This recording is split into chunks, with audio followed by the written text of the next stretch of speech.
Доброе утро всем, кто начинает свой день вместе с программой «Утро Якутии» на телеканалах «Якутия-24» и НВК «Саха». На календаре 24 марта, четверг.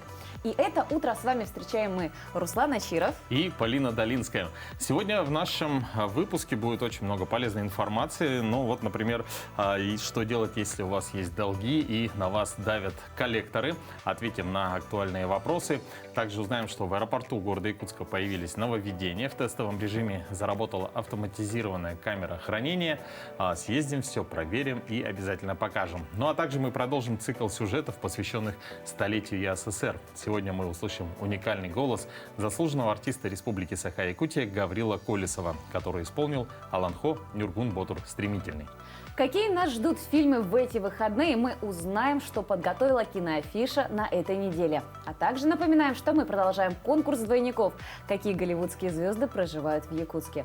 Друзья, мы напоминаем, что вы также можете продолжать присылать свои заявки. Если вы, ваши знакомые, близкие, родные, либо родственники похожи на какую-то из голливудских звезд, может быть, на популярную известную личность, на наш номер WhatsApp, который вы видите ниже, 8 914 273 44 88, вы можете отправить коллаж из двух фотографий. Фотографию участника, а также фотографию двойника. Принимаем заявки до 1 апреля, и победитель конкурса получит стилизованную фотосессию в виде своего двойника. Ну что, друзья, участвуйте. Также присылайте свои пожелания, вопросы нашим гостям в студии и поздравления своим родным и близким. Ну а сейчас самое время узнать, какая погода за окном. По данным Якутского гидрометеоцентра, в 6 часов утра температура воздуха в центральных районах составила 18-21 градус мороза. В Заречной группе в это утро тепло в Барагонцах минус 19. Более холоднее в Итыкёле минус 31. В Южных минус 13 в Алдане, в Нерюгре минус 14. В Вилюйской группе Улусов 10-17 градусов мороза. В Нижнеленских 10-14 со знаком минус. В Западных минус 11, минус 17 градусов. В Колымо-Индигирской группе Улусов в это утро в Черском столбик термометра показал минус 14 градусов. В Зырянке минус 27, в Янских минус 17, минус 35, а на северо-западе 25-36 со знаком минус. В городе Якутске температура воздуха на 6 часов утра составила 19 градусов мороза. Атмосферное давление 748 миллиметров ртутного столба. Ветер северо-западный дует со скоростью 1 метр в секунду. В течение дня преимущественно без осадков ветер западный подует с порывами от 1 до 5 метров в секунду. Днем температура воздуха от 0 до минус 2 градусов. На этой неделе в аэропорту города Якутска заработала автоматизированная камера хранения. 102 ячейки готовы принять на хранение багаж от пассажиров. И одним из первых новинку опробовал наш коллега Александр Хавренко. Задержка рейса или длительная стыковка. Проводить много времени в аэропорту не очень хочется, тем более, если есть возможность выехать в город. Но не всегда удобно и не всегда хочется носить с собой сумки, чемоданы и прочий багаж. Для этого в аэропорту города Якутска открылась автоматическая камера хранения. Для того, чтобы сдать багаж в камеру хранения, достаточно нажать всего несколько кнопок. Выбираем ячейку, вводим номер телефона, оплачиваем картой, берем чек. Можно идти гулять. Автоматизированная камера хранения установлена в аэропорту Якутск в рамках стратегии развития аэропорта до 2034 года. Сейчас камера хранения работает в тестовом режиме, но в ближайшее время выйдет на полную мощность. Автоматизированная камера хранения работает по принципу самообслуживания. Состоит из изолированных отдельных ячеек. В данное время у нас 102 ячейки. В скором времени еще будут установлены крупногабаритные и холодильники ячейки. За 12 часов хранения стоит 170 рублей. За крупногабаритный 340 рублей. За холодильники ячейки 345 рублей. Особо стоит отметить, что оборудование и программное обеспечение камеры хранения – это результат совместной деятельности двух якутских компаний. Конструкционную часть сделали мы, инженерно-конструкторские разработки. По части программирования мы обратились к компании, якутской компании BBTech по части программной. Интерфейс получается самый простой для любого человека на доступном языке. Это получается русский, якутский, английский, китайский, японский. Забота об удобстве пассажиров – одно из приоритетных направлений в работе любого аэропорта. И отрадно, что наш аэропорт в этом вопросе на лидирующих позициях. Ведь далеко не каждый крупный автовокзал страны может похвастаться автоматизированной камерой хранения. Александр Хавренко, Илья Сыромятников, Якутск. Ну, кстати, очень удобно, особенно когда бывают какие-то, либо ждешь транзитный, да, ну, какое-то время нужно провести в городе, то есть можно положить, соответственно, свой багаж, все автоматизировано, и достаточно большие ячейки. Вообще, на самом деле, очень хорошо, когда в вашей жизни есть возможность путешествовать, но очень плохо, когда вы берете на эти путешествия кредиты, а после этого происходят такие вещи, когда ваш долг банк продает коллекторам. И что же делать в такой ситуации? Мы поговорим с нашим гостем. Айлана Анатольевна Никифорова, начальник отдела правового обеспечения и ведения государственного реестра и контроля за деятельностью юридических лиц Управления Федеральной службы судебных приставов по Республике Саха-Якутия. Доброе утро. Доброе утро. Расскажите, пожалуйста, что делать гражданину, если вот у него есть как раз-таки есть просроченные денежные обязательства перед банком и стали поступать те самые неприятные звонки уже от коллекторов?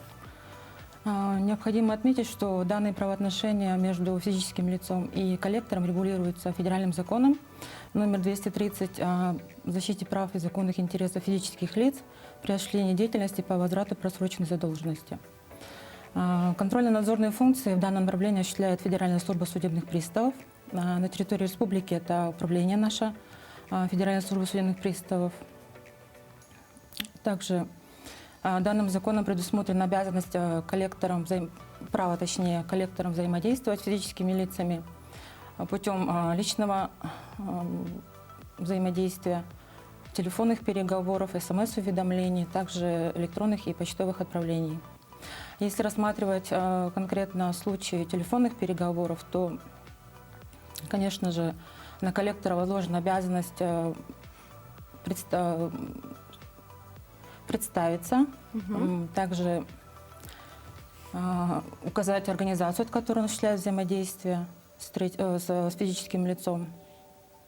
В этот момент можно тому самому коллектору сказать, для того, чтобы знать, я буду записывать телефонный разговор? Конечно, необходимо пресекать случаи грубого общения, угроз жизни и здоровью в отношении гражданина. Также можно предупредить о том, что ведется видеозапись, аудиозапись телефонного разговора. А вообще, вот как происходит этот процесс передачи задолженности коллекторам? Гражданским законодательством предусмотрена передача, скажем так, долгов физических лиц. Как правило, организации заключают между собой агентский договор или договор уступки права требования. И в рамках гражданско-правовых отношений они взаимодействуют. В этот момент вознаграждение. Должник кому деньги должен? Также банку или уже коллекторам? В данном случае уже право требования возникает у третьего лица, общества какого-либо, с которым заключен гражданско-правовой договор. И в рамках данного договора они уже начинают взаимодействовать с физическим лицом, как я уже сказала ранее, способами этими.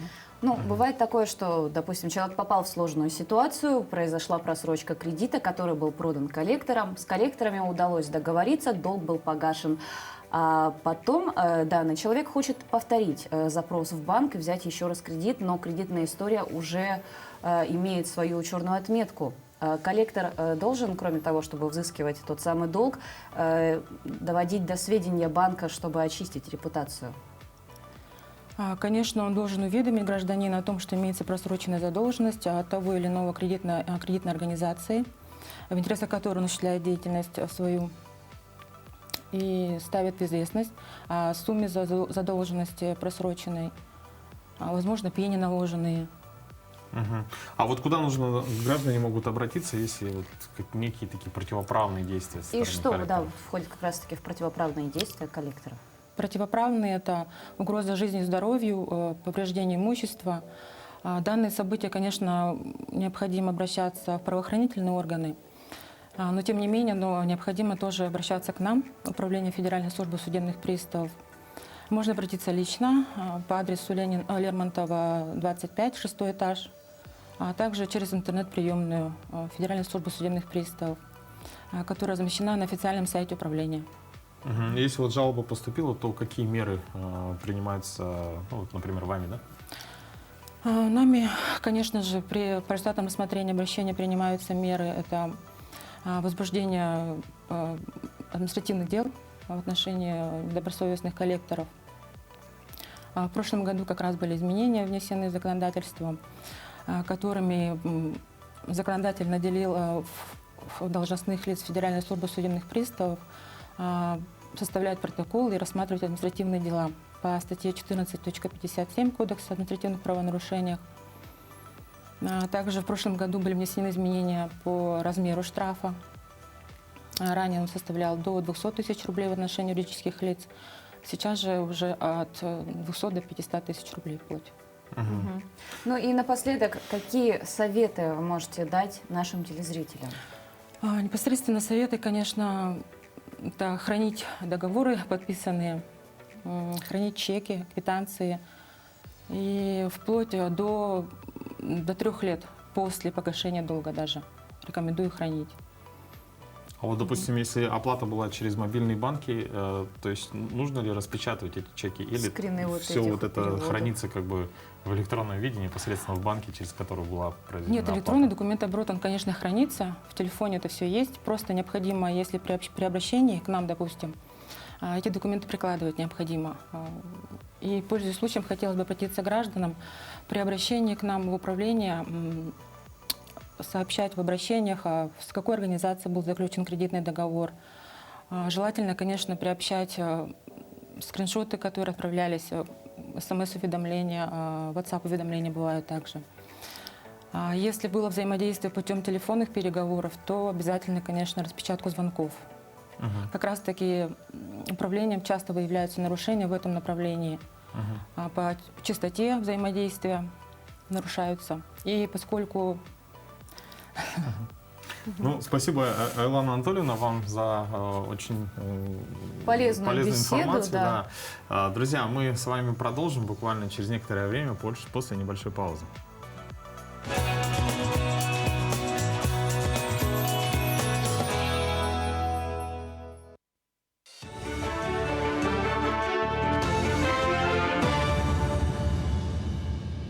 Вы смотрите новости. Доброе утро. 200 миллионов рублей направят на формирование необходимого объема продовольственных запасов в республике. Это позволит почти в 2 раза увеличить объем запаса продовольствия в Якутске, говорится в сообщении. По информации Якутопторга, региональный запас формирован в объеме более 3000 тонн и ожидает отгрузку от поставщиков. В состав вошли мука, сахар, крупа, гречневая крупа рисовая, мясные консервы, соли и макаронные изделия. Таким образом, общий объем республиканского запаса продовольственных товаров составит 6000 тонн. На прошлой неделе вышел приказ Министерства здравоохранения республики о направлении пациентов, находящихся на постоянной заместительной почечной терапии в Якутске, в Центр современной нефрологии и диализа на процедуру гемодиализа. В центре сделано все, чтобы пациенту было максимально комфортно. Во время 5-часовой процедуры пациент имеет возможность пользоваться интернетом и смотреть телевизор. Особое внимание уделено питанию. Также очень важным является то, что в центре функционирует собственный цех дополнительной очистки воды, который применяется во время процедуры диализа. Для наших пациентов предусмотрено специализированное питание. Это лечебное питание специально для пациентов, страдающих почечной недостаточностью. Это специально подобранное питание. Там соотношение фосфора, калия и всех микроэлементов подобрано для таких пациентов. Для улучшения качества жизни пациентов, получающих диализ, в нашем центре еще есть консультация эндокринолога, кардиолога, уролога и хирурга. Получила продолжение история борьбы с зайцами в ленских автобусов. Кондукторов там нет. Теперь, чтобы взять деньги с пассажира, водитель покидает кабину и заходит в салон. С марта водитель официально может собирать деньги за проезд на остановках и задерживать рейс. Подрядчик прописал это в должностных инструкциях. Транспорт простаивает на остановке до 10 минут. Когда водитель решает, зайди в салон. Но на движение по расписанию это не влияет. По крайней мере, так говорит перевозчик. Я 2 раза сталкивался с такой ситуацией, что водитель автобуса останавливался, выходил, собирал со всех деньги. Пассажиры вели себя кто-то спокойно, кто-то с насмешкой отнесся к таким действиям. Я же считаю, что это неправильно, так как, возможно, мне нужно было пересесть на другой автобус, а за это время, пока мы стояли, автобус мог уже уехать. А вот то, что жалуется, что там на остановке он ходит, собирает, это недобросовестные пассажиры, которые вовремя не оплачивают, и нам вынуждено. Просто такая мера, что он останавливается, пока все не обелечатся, автобус не трогается. Большое спасибо, коллеги из нашей информационной службы. Продолжаем далее. И у нас самое интересное, как раз-таки наш конкурс.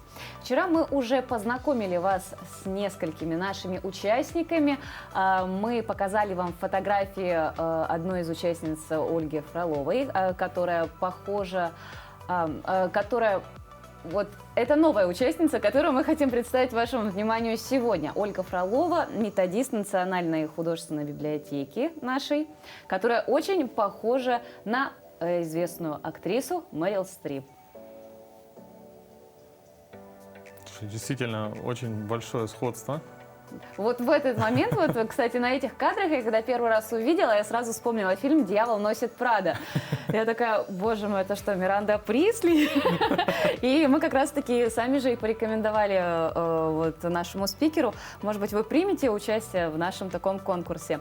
И очень хорошо, мы, конечно, благодарим, друзья, за то, что вы активно принимаете участие. Вчера мы вас познакомили с нашими якутскими звездами, такими как Леонардо Ди Каприо из «Алдана», и представили из детского сада вам 2 замечательных женщин. Одна, которая похожа на Глафиру Тарханову, а другая на Любовь Казарновскую. Так что, друзья, да, пользуясь случаем, вообще даже если вы знаете знакомых, которые похожи на кого-нибудь из известных личностей, можете либо им подсказать, либо втихую прислать их фотографию нам. Да. А потом они очень сильно обрадуются, когда выиграют стилизованную фотосессию. Да, ну что, мы двигаемся далее, и у нас сейчас разговор буквально на пару секунд пойдет о хандре, унынии, ипохондрии, упадок духа, потеря интереса к жизни. Это слова, являющиеся синонимами депрессии. По подсчетам специалистов, заболеванием страдает более 350 миллионов человек во всем мире. Для привлечения внимания к проблемам этих людей 24 марта, то есть сегодня, отмечается Международный день борьбы с депрессией. Основной причиной душевного расстройства является недостаток в организме гормонов счастья, тот самый серотонин и дофамин. Недуг вызывает отсутствие здорового питания, крепкого сна, физических нагрузок, а также информационная перегрузка и излишне динамичный стиль. Потому что люди, многие стремятся к социальному благополучию, профессиональным успехам, внешней какой-то привлекательности. И если у них не получается этого достигнуть, многие могут впасть в отчаяние. Друзья, этот день, этот праздник как раз-таки нацелен на то, чтобы мы берегли свое физическое и ментальное здоровье. Ну а какие еще даты и события выпадают на сегодняшний день, 24 марта, узнаем далее.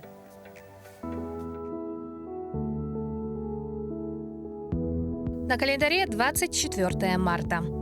Сегодня отмечается Всемирный день борьбы с туберкулезом, Международный день борьбы с депрессией, День штурмана военно-воздушных сил России.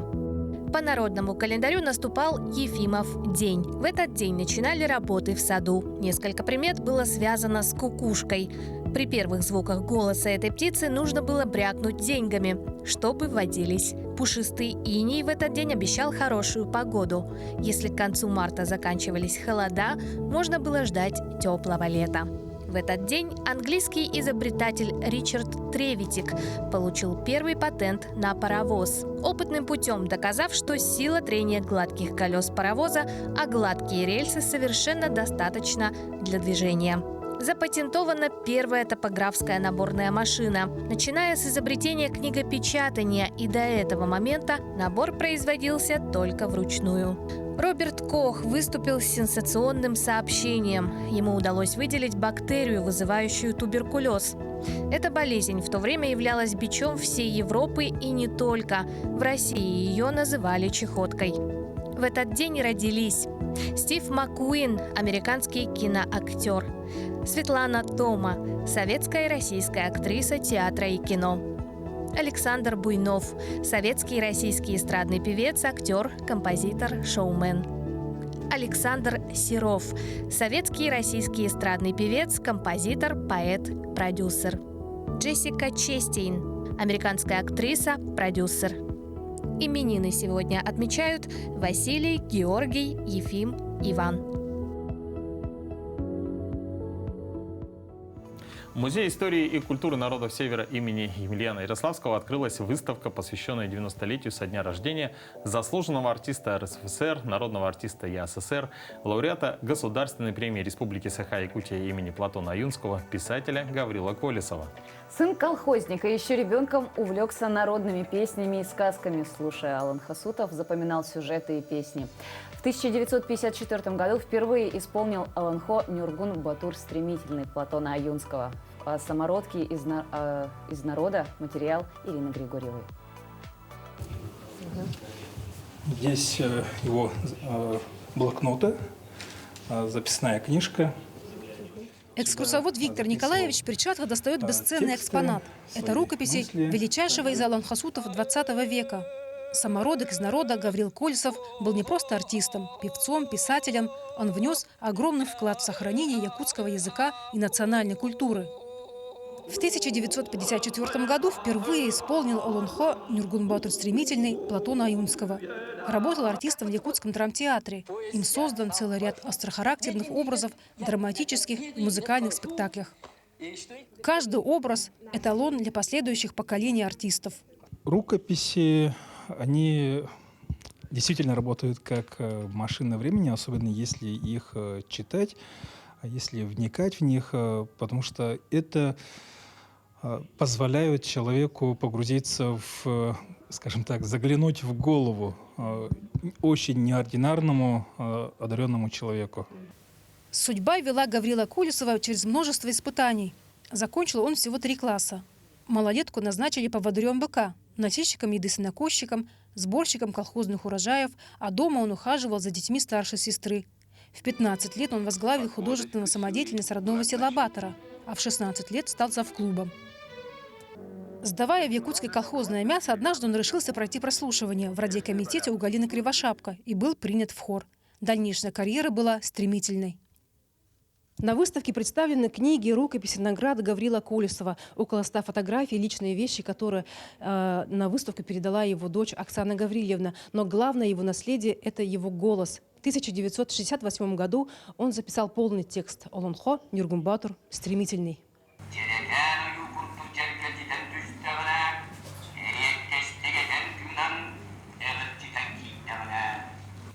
Необычно образный, музыкальный, сочный, родной якутский язык. Сокровищница великих устных сказаний. Аланхо Платона Аюнского «Нюргун Батур Стремительный» в исполнении Гаврила Колесова – это уникальный шедевр, записанный на грампластинках фирмы «Мелодия» в 1968 году. Его дочь Оксана Гаврилевна Колесова в то время училась в специальной школе при Государственной консерватории имени Римского-Корсакова. С теплотой вспоминает то время, когда они были вместе. Отец тогда был в прекрасной творческой форме, вспоминает дочь. Народный артист учил и вникал в текст этого Аланхо на протяжении 15 лет. Работа в звукозаписи длилась почти месяц.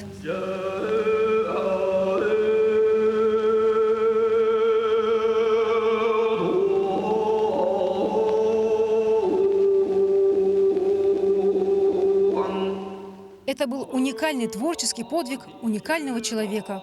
До сих пор остается загадкой, как Гаврил Колесов мог запомнить 36 тысяч стихотворных строк и воссоздать своим голосом партитуру всех персонажей гигантского эпоса «Аланхо».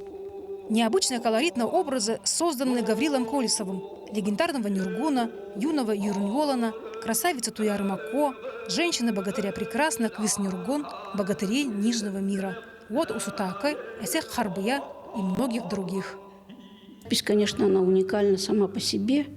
Потому что, по-моему, даже ни у одного народа, населявшего тогда вот Советский Союз, нет такой качественной, высококачественной, можно сказать, даже мирового уровня записи. Потому что один человек, который исполняет на протяжении такого большого количества времени, с большим воодушевлением, настолько люди, даже не знающие языка, даже иностранцы, они чувствуют вот эту энергетику, которая передается.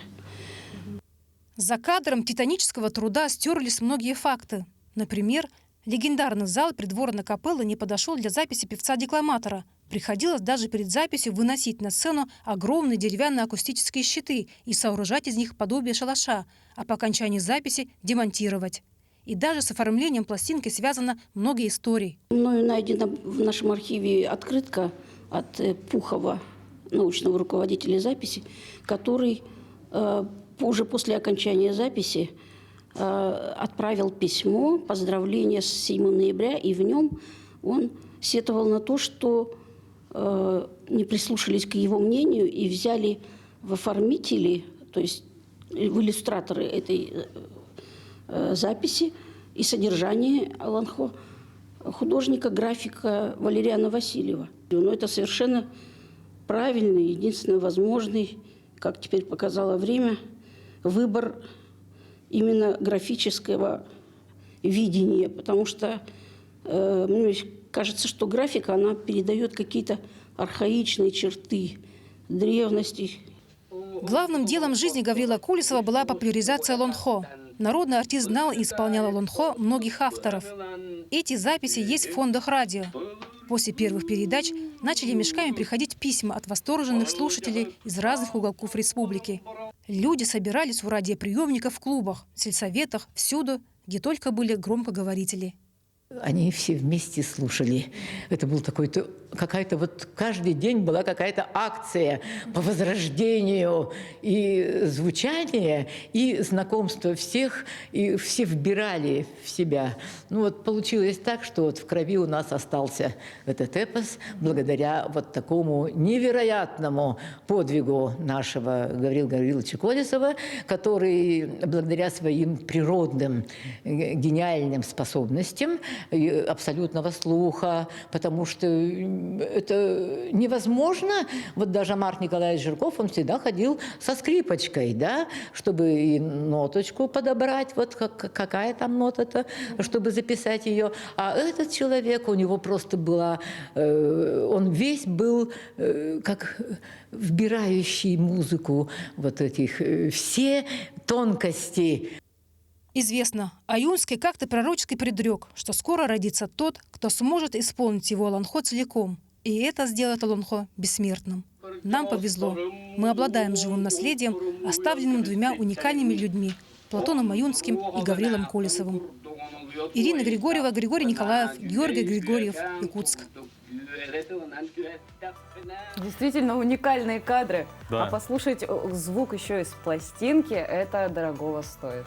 Да, действительно. Но продолжая тему искусства, Полина, знала ли ты, что вот в одной из библиотек Калифорнии есть возможность взять в аренду 3500 инструментов? Это, видимо, сделано для привлечения мужчин.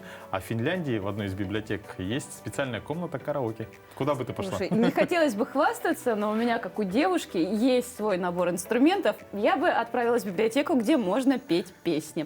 Кстати, как утверждают сами организаторы данных помещений для караоке, для гостей и посетителей данной библиотеки, звуки песен никому не мешают, потому что комнаты все изолированы.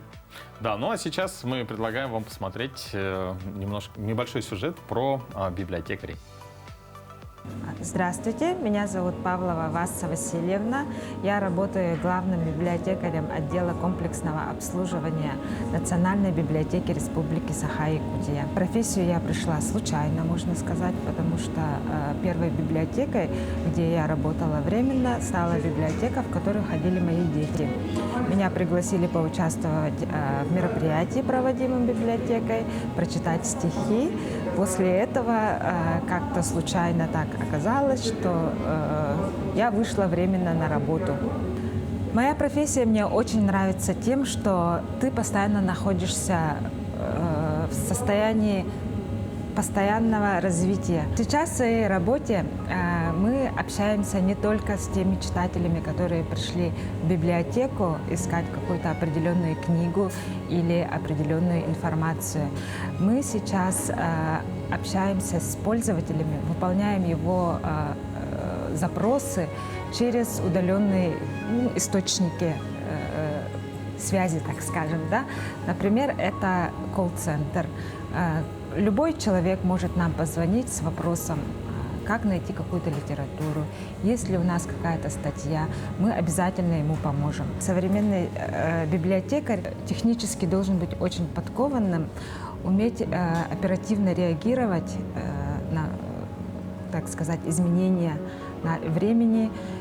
Самое классное чувство для библиотекаря – это когда человек находит нужную ему информацию, любую.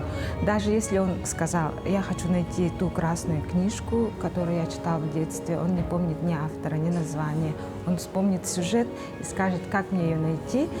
Ты ее найдешь среди массы книг, изданных за все это время, да, и до этого. Найдешь эту книгу, отдашь этому человеку, это вот колоссальное чувство удовлетворения, ни с чем не сравнимое, мне кажется. Тем людям, которые бы хотели стать библиотекарями, я хочу сказать, что на самом деле никогда не поздно, потому что я сама стала библиотекарем довольно в зрелом возрасте. Да.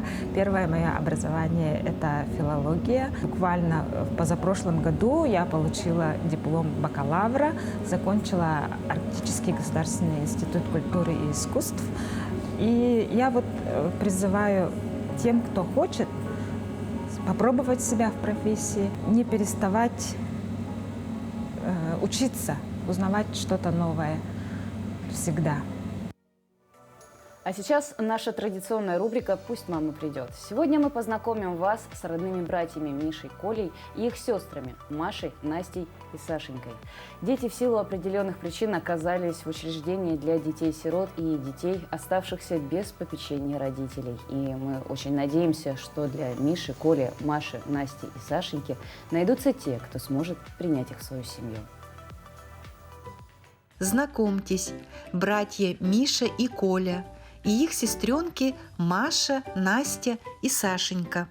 Большая дружная семья наших замечательных детей прибыла к нам в детский дом недавно, летом, в июне. Начнем со старшего. Его зовут Миша.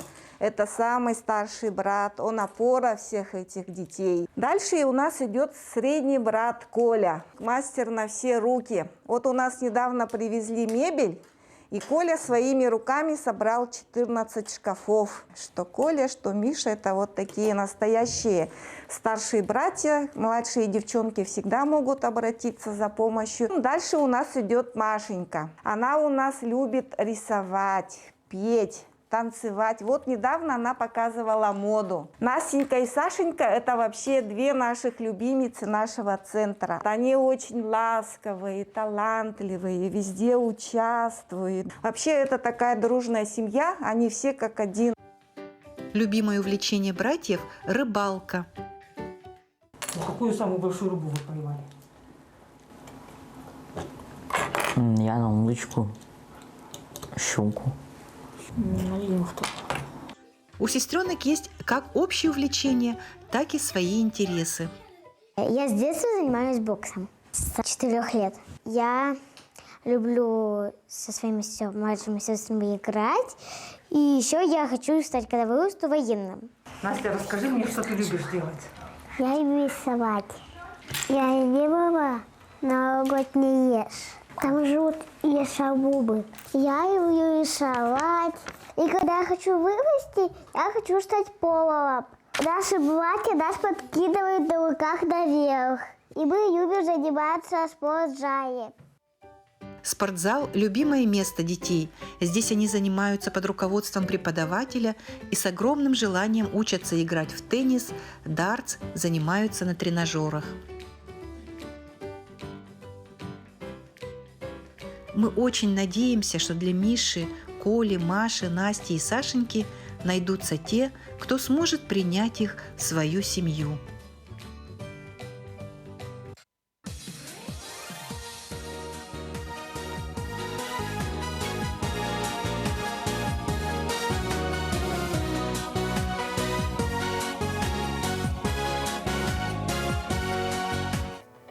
Пути великих свершений. Летом прошлого года по инициативе главы Якутии федеральный канал «Моя планета» начал работу над масштабным многосерийным документальным фильмом. Его приурочили к столетию образования якутской автономии. Как проходили съемки в Усть-Майском районе, мы расскажем далее. Исторически сложилось, что именно Усть-Майский район является связующим звеном и единственным прямым выходом Якутии к побережью Охотского моря и Тихому океану. Всего столетия назад этот Якутско-Аянский тракт, еще его называли Екатерининский, активно использовался царской Россией. Сейчас он заброшен, но все чаще к нему проявляется интерес. Сейчас, к сожалению, многие люди, которые знали эту историю, уходят в мир иной.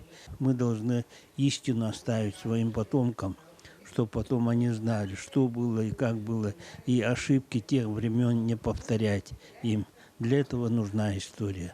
Экспедиция на территорию Усть-Майского района изучит великую историческую роль Охотского и Аянского трактов, которые имели огромное стратегическое значение для России, являясь единственными ниточками, связывающими ее с Тихоокеанским побережьем на протяжении веков, определяли политику огромной империи на Тихом океане.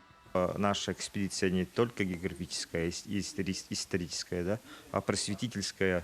Мы собираем материалы по географии, по этнографии, по геологии, по истории, а также общаемся с народом. Когда открывался первый памятник в Сысыл-Сысы, в ледяной осаде, то в 1972 году, когда я еще был комсомольцем, я ходил пешим комсомольским отрядом на открытие и на театрализованном представлении по открытию этого памятника Ивану Яковлевичу Строду.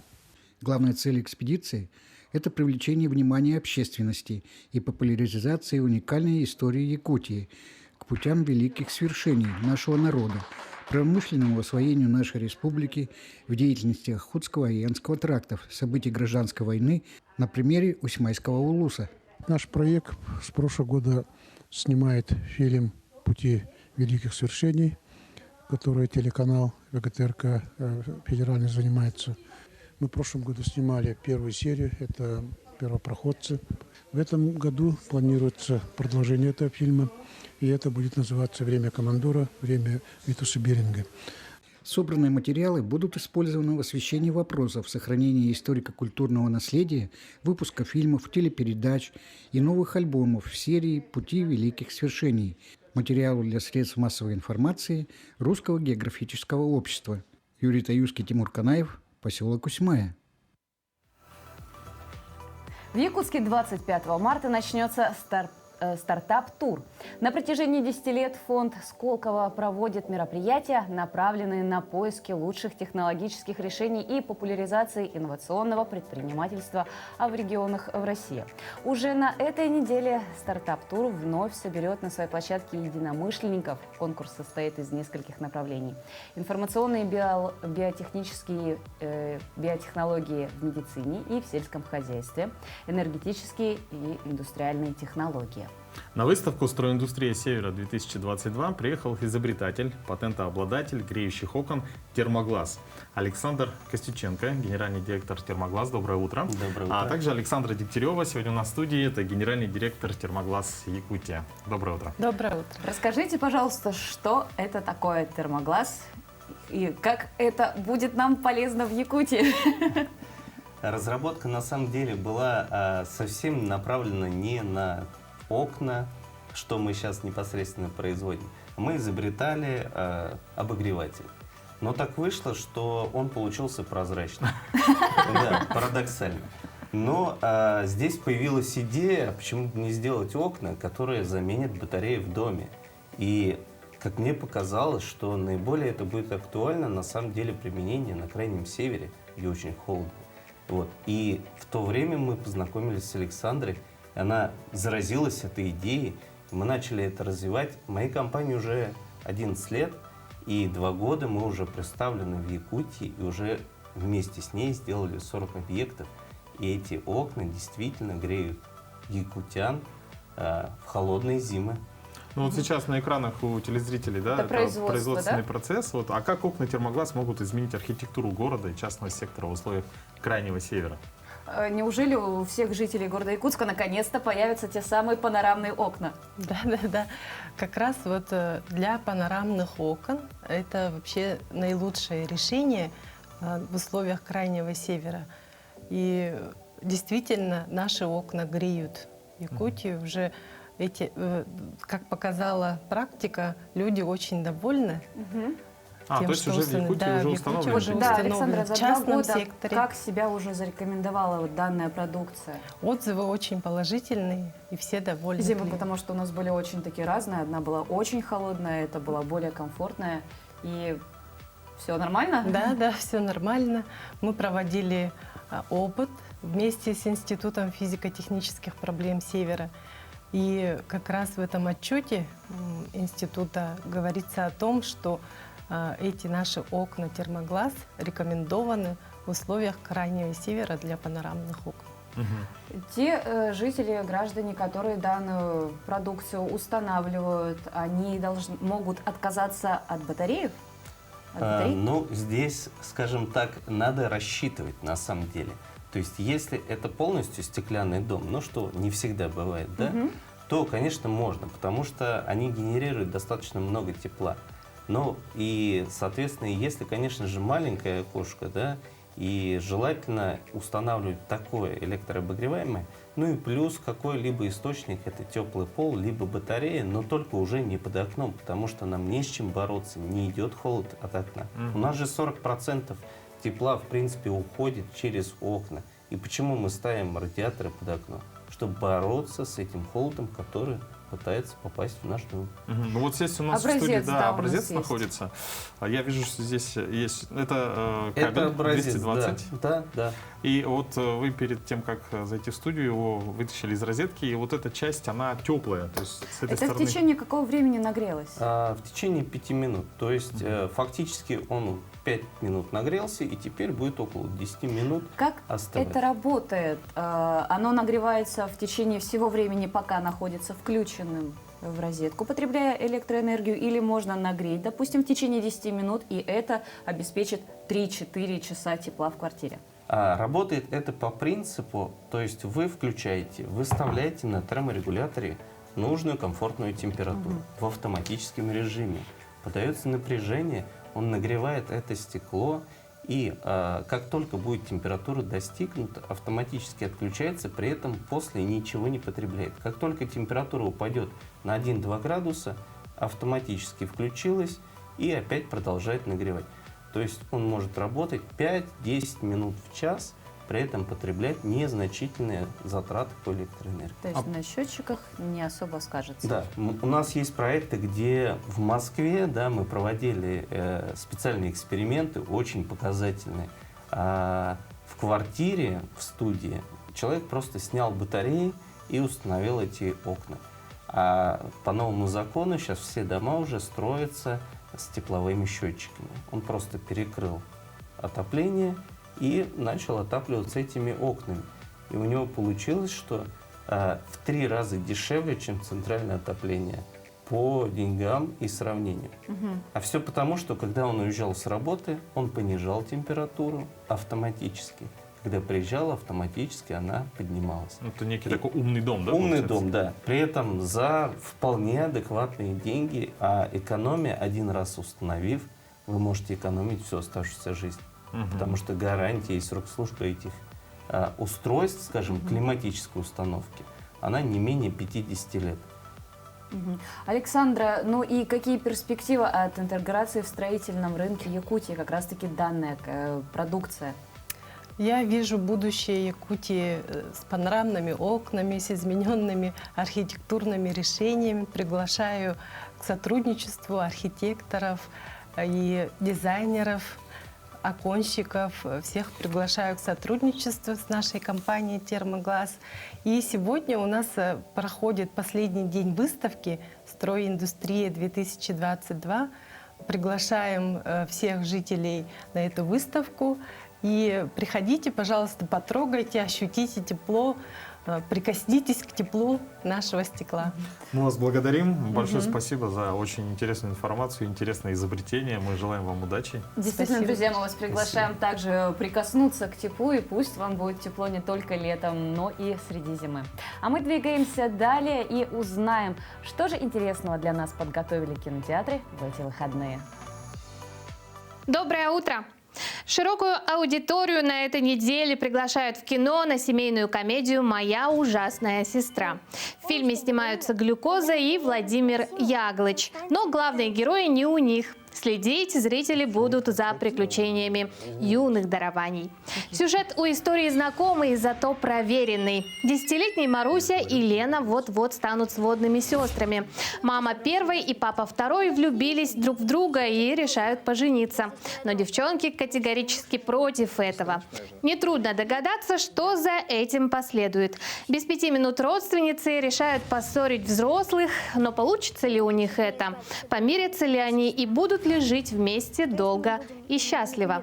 Узнаем в кино. Так, за что женщины терпеть не могут мужчин? Предлагаю завести график дежурств. Завтра твоя очередь. Наш план потихоньку начинает работать. Пора бомбить.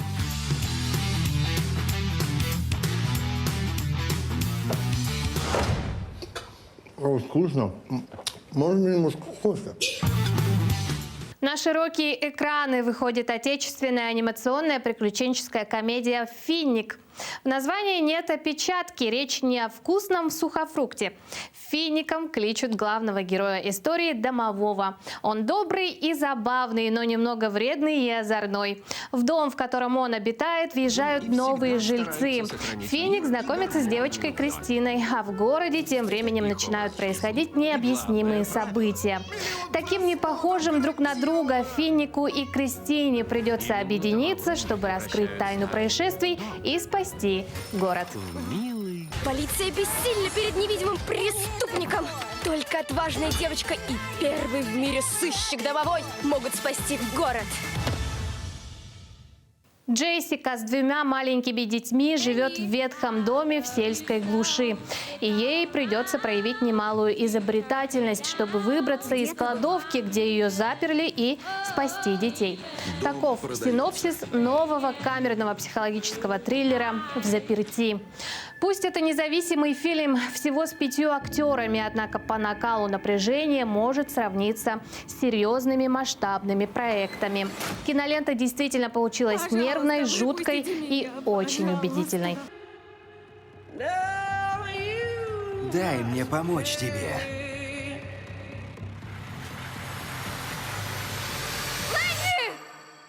Взаперти. Также сегодня в прокат выходит триллер о студентке, одержимой своей мечтой. Фильм «Мания».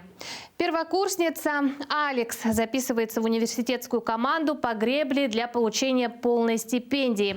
Вскоре ей придется проверить пределы собственных физических и психологических возможностей и обойти остальных, чего бы ей это не стоило.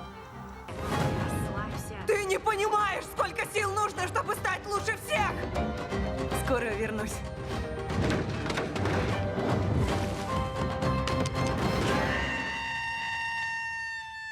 А к 20-летию премьеры фильма Алексея Балабанова «Брат 2». В кинотеатре «Лена» пересматриваем главные фильмы в истории российского кино и выясняем причину непрекращающейся популярности героя в исполнении Сергея Бодрова-младшего. Вот скажи мне, американец, в чем сила? Большие города, пустые поезда, ни берега, ни дна. Все начинается сначала. На этом у меня все. Отличного вам настроения и приятного просмотра.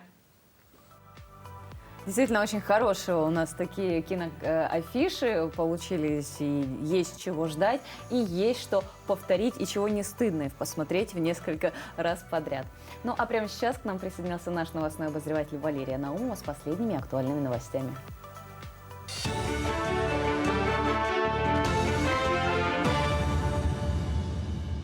В эфире новости. Доброе утро. Работающим мамам хотят сохранить право на пособие. Продолжительность неполного рабочего времени, при котором сохраняется ежемесячное пособие по уходу за ребенком, хотят установить на уровне не более 50% от общего рабочего дня. Предполагающий это законопроект группы сенаторов планируется рассмотреть на заседании Комитета Госдумы по труду, социальной политике и делам ветеранов. В связи с этим предлагается дополнить Трудовой кодекс нормой о том, что продолжительность неполного рабочего времени для сохранения права на получение пособия устанавливается федеральными законами. Госсектор, социальная ответственность, экология, корпоративное управление. Так называется трехдневное мероприятие, которое стартовало в столице. Участвуют акционерные общества, унитарные предприятия и исполнительные органы государственной власти. На таких принципах в свете санкционного давления Запада сегодня должна строиться экономика региона и другие задачи, которые сегодня стоят перед бизнесом. В своем вступительном слове отметил глава республики. Ключевая повестка форума – устойчивое развитие коммерческой деятельности, высокое качество корпоративного управления, социальная ответственность участников как госсектора экономики, так и малого и среднего бизнеса. В штаб-квартире Русского географического общества в Санкт-Петербурге отметили 95-летие индигирской экспедиции выдающегося ученого, исследователя, члена-корреспондента Академии наук СССР Сергея Владимировича Обручева. Благодаря его экспедиции во второй половине 20-х годов в Якутии был открыт хребет Черского, а также определена его золотоносность. Находясь в Аймиконе, Сергей Обручев установил, что именно там находится полюс холода. Наши предки, Старков Дмитрий Петрович, в честь которого мы будем устанавливать этот знак памятный, он же их сопровождал. Но они, наверное, сами того не зная, какой они вносят лепту в эту экспедицию, сами того, наверное, не понимали даже. И нам сейчас очень даже отрадно, что всплыли эти данные, что такой человек был и что он сопровождал. И в честь него мы будем устанавливать этот памятный знак. Обычно на памятных знаках отмечают руководителей экспедиции или каких-то идейных предводителей. А в этом знаке мы отметили еще проводника, потому что местных населения очень редко упоминают. Тут немаловажную роль, если можно посчитать из этой книги, он очень большую роль играл в доведении экспедиции до конца. Выставку из 56 экспонатов Третьяковской галереи представят летом в Национальном художественном музее республики в рамках празднования столетия ЯССР. Уточняется, что на выставке представят живопись 18, 19, 20 веков, а также скульптуру. Среди них портрет детей Волконки с Сарапом Карла Брулева, Бурное море Ивана Айвазовского, Весна, Большая вода Исаака Левитана, портрет композитора Римского-Корсакова Валентины Серовой и другие. На этом все. Хорошего дня. К другим темам. Трое птенцов-пингвинов Гумбольдта вылупились в московском зоопарке. Об этом сообщили на официальном интернет-портале мэра Москвы. Этот вид занесен в Международную Красную книгу в категорию «Уязвимый», сказано в заявлении. Как сообщают средства массовой информации, первые перуанские пингвины или пингвины Гумбольдта появились в коллекции заведения в 1997 году, а с начала 2000-х регулярно начали приносить потомство. В этом году родителями стали две пары пингвинов. У одной из них родились 2 птенца, у другой 1.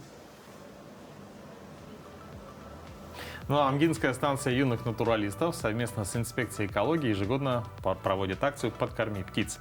Педагог станции Александра Киринская совместно с воспитанниками кружка «Зимний сад» и учениками Амгинской коррекционной школы изготовили замечательные кормушки и развесили их в специальном месте вместе с кормом для птиц. Подкормка зимующих птиц приносит пользу не только пернатым, но и воспитывает в детях заботливое отношение к окружающей природе.